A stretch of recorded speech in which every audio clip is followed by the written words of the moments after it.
Hello fellow travelers, today we journey to a special place. It is a kingdom nestled high in the Himalayas. This is Bhutan, often called the Last Shangri-La. Imagine a land where ancient traditions are alive. Picture mountains touching the sky. Think of valleys painted in 1,000 shades of green. This place is real.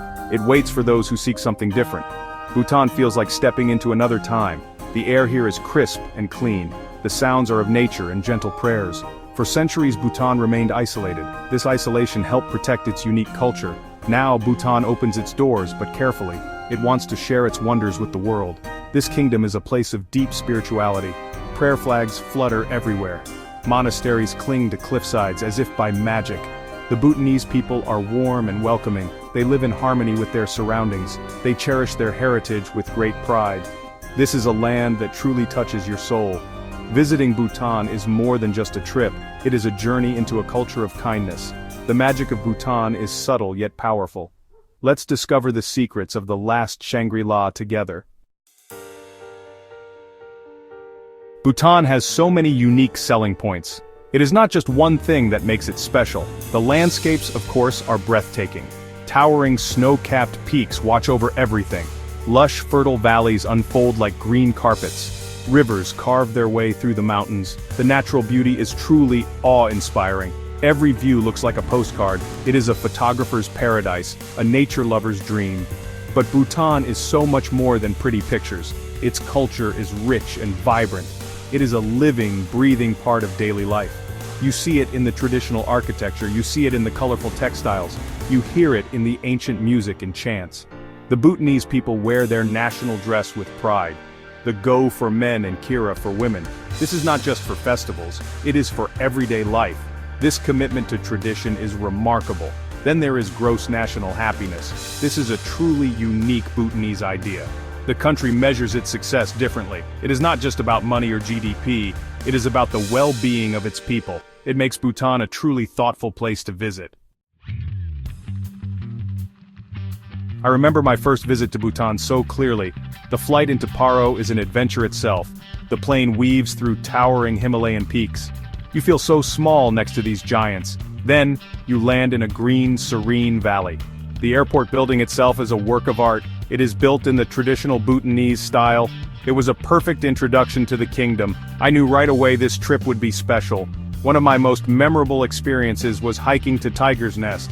This monastery, Taksang, clings to a sheer cliff. The hike is challenging but so rewarding. You walk through pine forests, prayer flags guiding your way. The views get better with every step. Reaching the monastery feels like a spiritual achievement. Inside, the atmosphere is thick with devotion. Monks chant and butter lamps flicker. It was a moment of pure peace and awe. I also loved spending time with local families. I was invited into a farmhouse for tea. The hospitality was incredible. They shared their stories and their butter tea. These simple moments of connection are what travel is all about. Bhutan is a country that invites you to slow down. My journey there was truly transformative. Bhutanese traditions are not just for show. They are deeply woven into the fabric of daily life. This is one of the most fascinating things about the country. You see it everywhere, from the way people dress to how they build their homes. The national dress, the go and kira, is worn by almost everyone. Students wear it to school, office workers wear it to their jobs. It is a beautiful symbol of national identity and unity. Archery is the national sport, and it is serious fun. It is more than just a game. It is a social event, full of ritual and celebration. Competitions can last for days. Archers shoot at tiny targets from a great distance. There is singing and dancing when someone hits the mark. Even as a spectator, you feel the excitement. Buddhist values permeate every aspect of life. Respect for all living beings is paramount. Families are close-knit, and elders are deeply respected. These values create a society that feels safe and harmonious. Even the architecture tells a story of tradition. Buildings are constructed using ancient techniques. Dzongs, which are fortress monasteries, are magnificent examples. These traditions are alive and thriving in Bhutan. Section 5. A riot of color and faith. The magic of Bhutanese festivals. If you can, try to visit Bhutan during a Sechu. These are religious festivals and they are spectacular. They are held in different parts of the country throughout the year. Sekis are a highlight of the Bhutanese calendar. They are a time for communities to come together. People dress in their finest clothes. They gather at the local dzong or monastery. The atmosphere is joyful and deeply spiritual. The main attraction of a sechu is the masked dances. These are called cham dances. Monks and laymen perform them. They wear elaborate costumes and colorful, often fearsome masks. Each dance has a specific meaning. Many tell stories of Buddhist saints and deities. They depict the triumph of good over evil.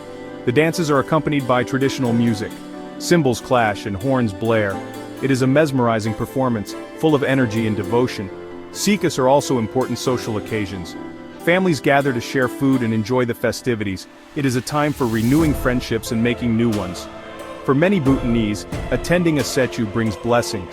The faith of the people is palpable. If you want to see Bhutanese culture at its most vibrant, go to a sechu. Section 6. Happiness is a place understanding gross national happiness.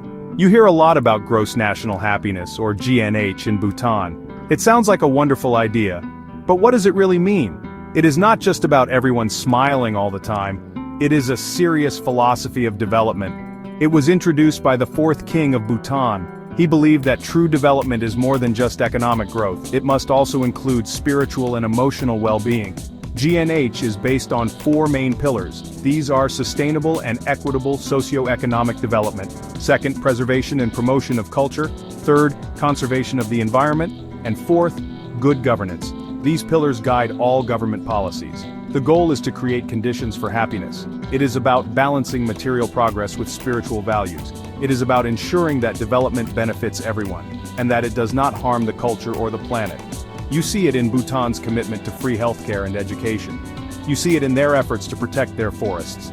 Over 70% of Bhutan is under forest cover.